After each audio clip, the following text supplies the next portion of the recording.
Je vais vous faire une petite vidéo sur la différence entre le verbe et la parole et la puissance de la parole. Vous vous rappelez, il y a 2 ans, notre président a fait un superbe discours sur le thème « Nous sommes en guerre ». Il l'a répété. Vous savez pourquoi ? C'est parce qu'il connaît la puissance de la transformation qu'une parole peut faire envers celui qui écoute. Quand vous écoutez quelqu'un, ces paroles vont vous impacter. Et la répétition, c'est formidable pour transformer et déposer au fond du cœur de la personne qui écoute un germe, une énergie qui va un jour se réveiller. Alors, je vais vous lire vraiment un extrait du livre Verbes divins et paroles humaines de Umram Mikhaïla Ivanov. Il est extraordinaire. Alors, je lis. Au commencement était la parole, et la parole était avec Dieu, et la parole était Dieu. Elle était au commencement avec Dieu. Toutes choses ont été faites par elle, et rien de ce qui a été fait n'a été fait sans elle. Pourquoi ces versets ? Est-ce que j'avais un lien particulier avec eux ? Sans doute j'y ai pensé toute ma vie. Saint Jean a révélé les mystères du Verbe qui donne le pouvoir d'agir sur les forces de la nature. Voilà son enseignement.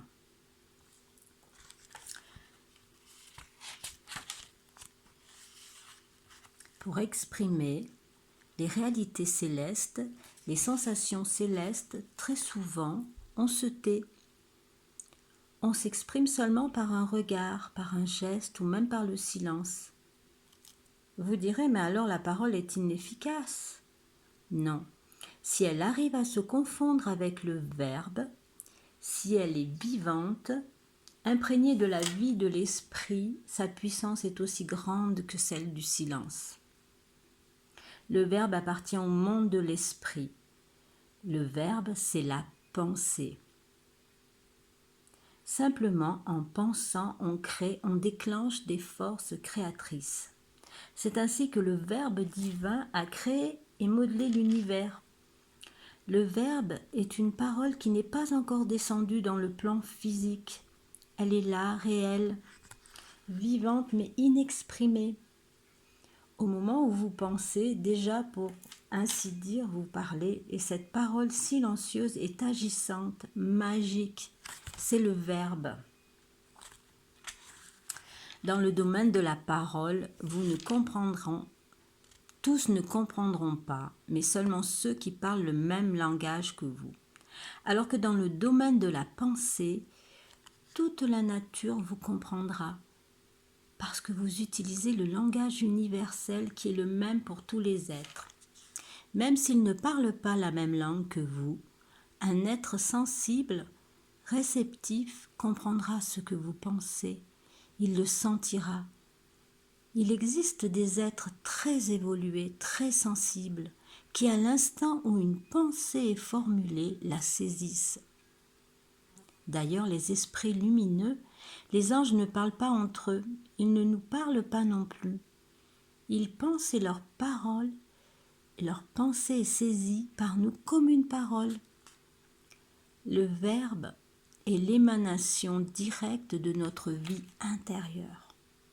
Et il se manifeste dans le monde invisible par des couleurs, des formes, des sonorités intelligibles pour tous. Tandis que la parole, qui s'exprime dans le plan physique par des mots propres à une langue particulière, ne peut être comprise que de nos compatriotes. Alors voilà les difficultés. Mais si vous parlez intérieurement de tout votre cœur, de toute votre âme, même les plantes, les oiseaux, les insectes, les planètes, les étoiles vous comprendront. car le langage du cœur et de l'âme est compris universellement dans la nature. Le langage universel, c'est le verbe, tandis que la parole est toujours le commencement des malentendus.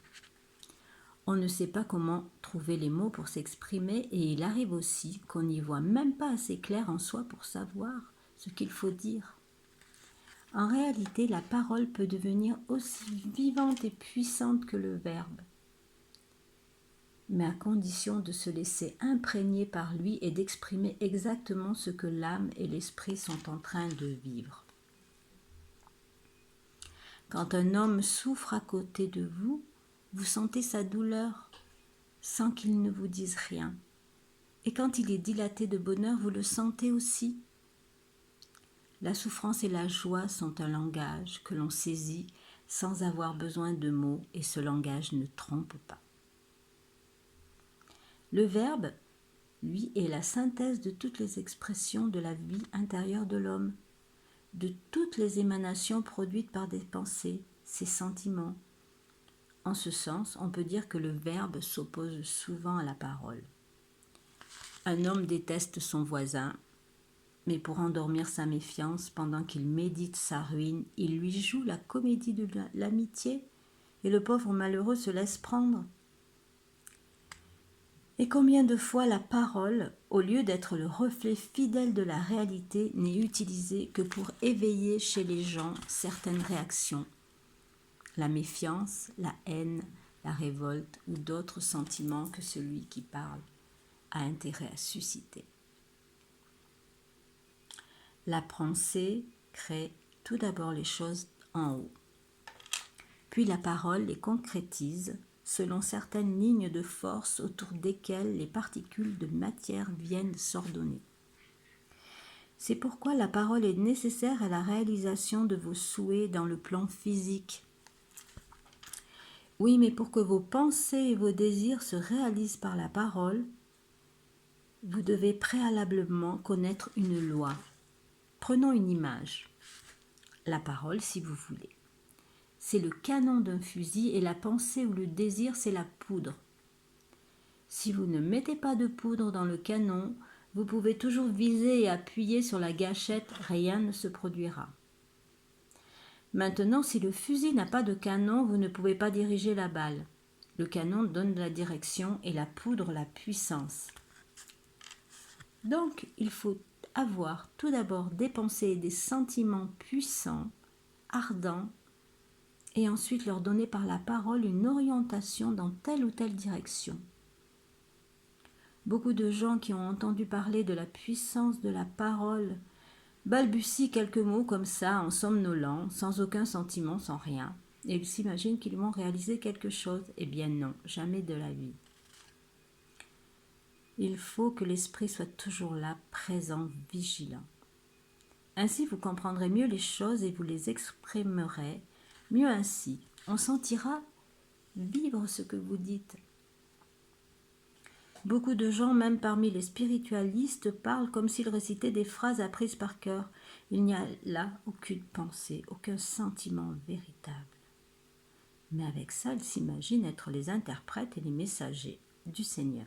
Le Seigneur leur a dit ceci, il leur a dit cela, des discours, mais alors interminables. Comme si le Seigneur imitait les humains dans leur bavardage. Mais quand il nous parle, le Seigneur le fait très brièvement. C'est une parole tellement condensée, tellement fulgurante que pendant toute notre vie, nous ne pouvons pas en épuiser le contenu. La connaissance de ces lois peut vous aider énormément et pas seulement dans le domaine de la vie spirituelle, car les mêmes lois existent dans les relations.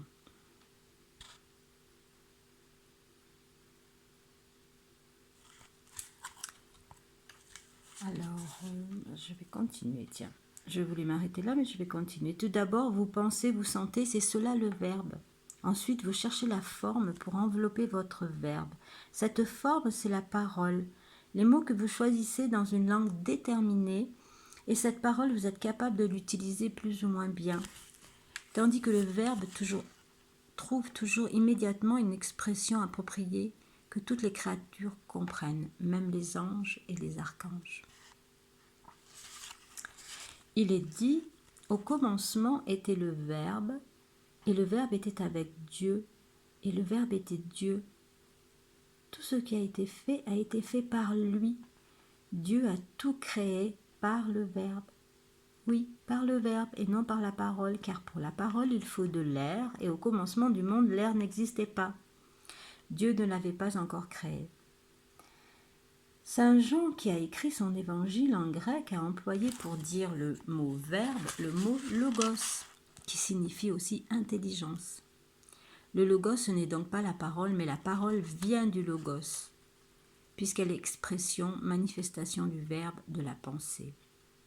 Le logos, le verbe, c'est la cause dont la parole est une conséquence plus ou moins réussie. La parole est la manifestation du verbe dans le plan physique. Le verbe est un projet de manifestation. Rappelez-vous le discours de notre président. Donc le verbe est un projet de manifestation. On peut donc le définir comme une volonté qui s'exprimera ensuite sous forme de parole, de regard ou de geste, car comme la parole, le regard et le geste sont des langages. Moi, je me rappelle très bien ce discours et la façon dont il avait de le dire. Dans le plan physique, la parole est indispensable. Comme elle est le reflet du verbe, elle devient agissante. Dans quelque domaine que ce soit, on attend seulement un mot pour agir. Et quand ce mot arrive, quelque chose se déclenche. On coupe la tête à quelqu'un ou on lui fait grâce. On lance une armée à l'assaut, rappelez-vous le discours, ou on arrête les hostilités. Voyez ce qui se passe aujourd'hui. Le résultat après 2 ans, 2 années, et on voit le verbe derrière le discours, derrière les paroles. La parole est très puissante pour le bien et pour le mal parce qu'elle est une expression du verbe. Vous annoncez une mauvaise nouvelle à quelqu'un, vous le tuez. Qui peut nier la puissance de la parole? Seulement la question c'est qu'elle peut être mensongère alors que le verbe, lui, n'est jamais mensonger. Voyez, le verbe n'est jamais mensonger. Ça veut dire qu'on peut vous dire un mensonge et derrière il y a une intention qui, elle, va agir.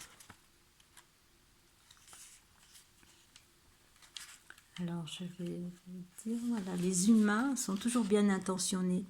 Ils veulent aider les autres et pour les aider, ils leur parlent. Mais la parole est une épée à double tranchant qui peut aussi bien éclairer, aider, libérer, construire que tromper, nuire, asservir et détruire. Le grand Melchizedek, dont saint Jean décrit la vision dans l'Apocalypse, a dans la bouche une épée flamboyante à double tranchant. Ce qui signifie qu'il possède la toute-puissance du Verbe divin qui libère les esprits du bien et enchaîne les esprits du mal. Ce que vous lirez sur la terre sera lié dans le ciel, et ce que vous délirez sur la terre sera délié dans le ciel. C'est la parole magique qui a le pouvoir de lier et de délier. Mais les humains n'ont pas su garder ce pouvoir. Certains le savent bien, le connaissent bien ce pouvoir. Parce qu'ils ont perdu la maîtrise de leurs pensées, de leurs sentiments. Et ils parlent sans savoir ce qu'ils disent ni pourquoi ils le disent. Combien de gens, après avoir démoli quelqu'un par leurs cris et leurs reproches, prétendent « mais j'ai dit cela pour son bien, j'ai été sincère, c'est tout ». En réalité, ils avaient besoin d'exprimer leur irritation, leur mécontentement, et ils ont pris pour prétexte la sincérité. Depuis la plus haute antiquité, les initiés connaissaient la puissance de la parole. C'est pourquoi la bénédiction a encore une si grande place dans les rites religieux. Alors, je vais finir sur la bénédiction parce que la bénédiction est-elle efficace ? Cela dépend de celui qui la prononce et de celui qui la reçoit. Le mot bénir signifie dire de bonnes choses dans le sens de prononcer des paroles qui apportent le bien. La véritable bénédiction est donc un acte de magie blanche. Pour accomplir cet acte de magie blanche, l'homme doit être désintéressé, pur, maître de lui. Quant à celui qui reçoit cette bénédiction, il doit être au moins réceptif, sérieux et désireux de s'améliorer, de travailler pour le bien. Si ces conditions ne sont pas remplies, la bénédiction reste inefficace.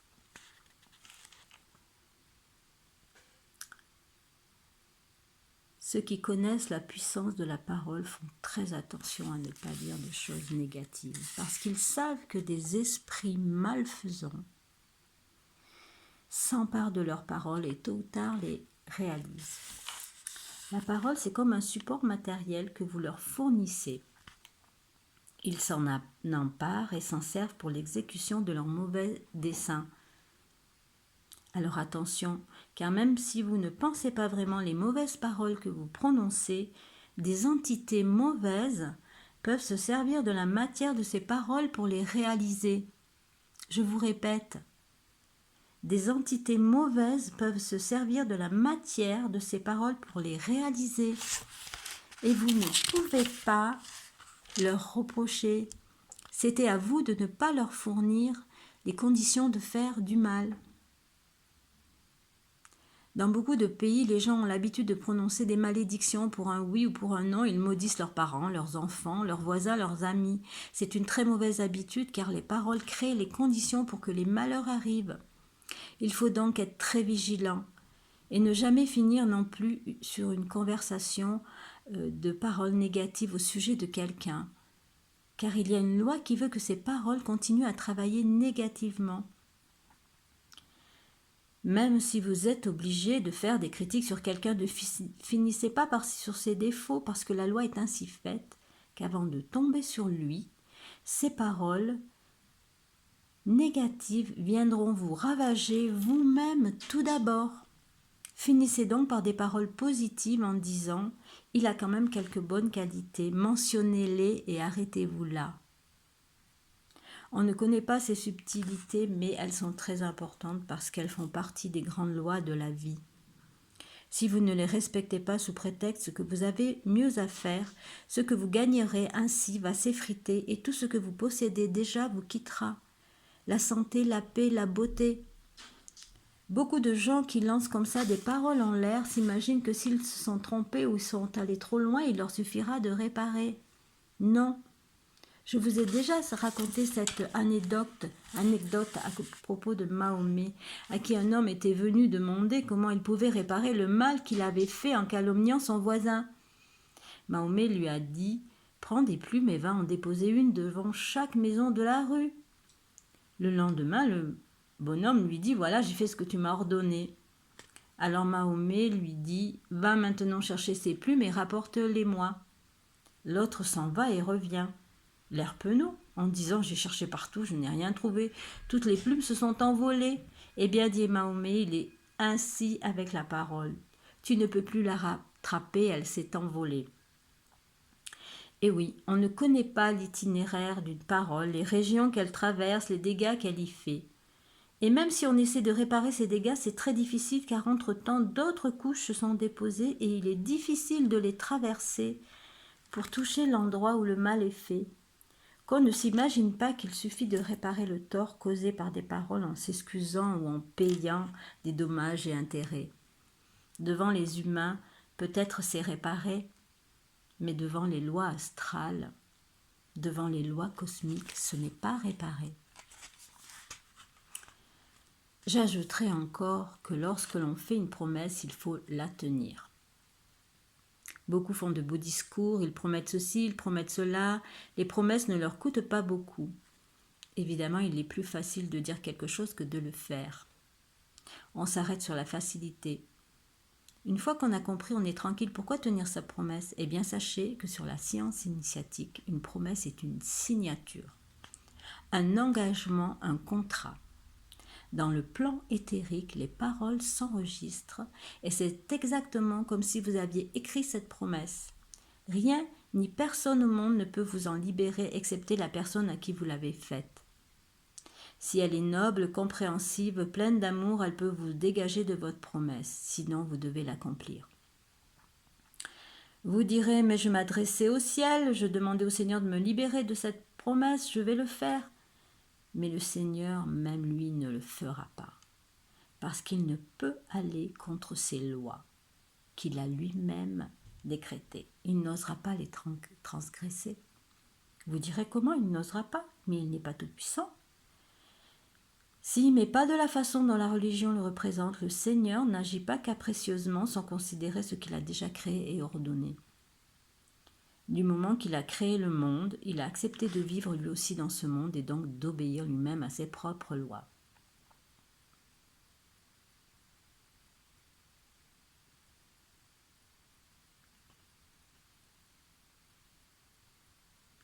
Encore une fois, la justice divine n'a pas besoin de papier pour avoir des preuves sur ce que quelqu'un a dit ou fait. Tout est enregistré sur des films et des bandes magnétiques. D'ailleurs, comment croyez-vous que les humains auraient pu inventer la photographie, le cinéma et l'enregistrement sonore si leurs principes n'existaient pas déjà dans la nature ? Un bon critère pour vous connaître et savoir où vous en êtes est d'analyser vos paroles. Parlez-vous à la légère ? Ce que vous dites est-il décousu, excessif, intéressé, malveillant ? Une fois que vous vous êtes analysé, surveillez-vous. Avant de parler, demandez-vous pour quelle raison vous voulez ouvrir la bouche. Est-ce pour faire du bien, pour éclairer quelqu'un, le libérer, le guérir, ou bien l'égarer, régler des comptes, l'humilier et assouvir ainsi les tendances de votre nature inférieure ? Dans ce cas, il est préférable de vous taire, et d'une façon générale, il vaut mieux parler moins. C'est la parole souvent qui maintient les êtres dans les degrés inférieurs de l'évolution. Alors à l'avenir, faites attention. Et même quand il vous arrive de vous rencontrer entre vous, tâchez de parler sur des sujets constructifs, édifiants, afin qu'en repartant chez soi, chacun puisse penser des autres à qu'ils soient bénis, ses frères, ses sœurs, pour toutes ces bonnes paroles qui m'ont donné du courage, une meilleure vision des choses, qui m'ont inspiré le désir de rester toujours sur le chemin de la lumière. Les paroles sont des germes. Les germes poussent, ils peuvent donner des fleurs, des fruits ou bien des ronces, des plantes vénéneuses qui empoisonnent ceux qui vont les recevoir. Seul l'homme possède la parole. C'est à cause d'elle qu'ont fleuri les cultures et les civilisations. Et lorsque l'on a voulu conserver la parole, l'écriture est apparue. Grâce à la parole, l'homme est tout-puissant, car la vraie magie, c'est la parole intelligente, lumineuse, sensée, harmonieuse, musicale, la parole qui vient de Dieu, qui coule de la source. On a appelé le Christ le Verbe de Dieu. Dans l'arbre séphirotique, le Verbe, c'est la deuxième séphira, Chokma, la sagesse sortie de Kéter. Elle contient tous les éléments, les nombres, les lettres dont Dieu s'est servi pour créer l'univers. C'est la région du Christ, du Messie, du Machia, la région de la gloire éternelle. Le Christ, c'est la gloire, le Verbe de Dieu. C'est pourquoi il disait « Je suis la lumière du monde ». C'est une énergie, le Christ. C'est le Verbe. C'est la clé universelle qui ouvre les 50 portes de la vie. Celui qui travaille sur la parole pour la rendre puissante, vivante, harmonieuse, entre déjà en possession de cette clé qui peut ouvrir toutes les portes, qui lui permettre de faire des merveilles. Sur soi-même d'abord, puis sur les autres et sur la nature entière. Telle est la gloire, le devenir extraordinaire qui attend l'être humain. Pouvoir agir sur la matière par le Verbe.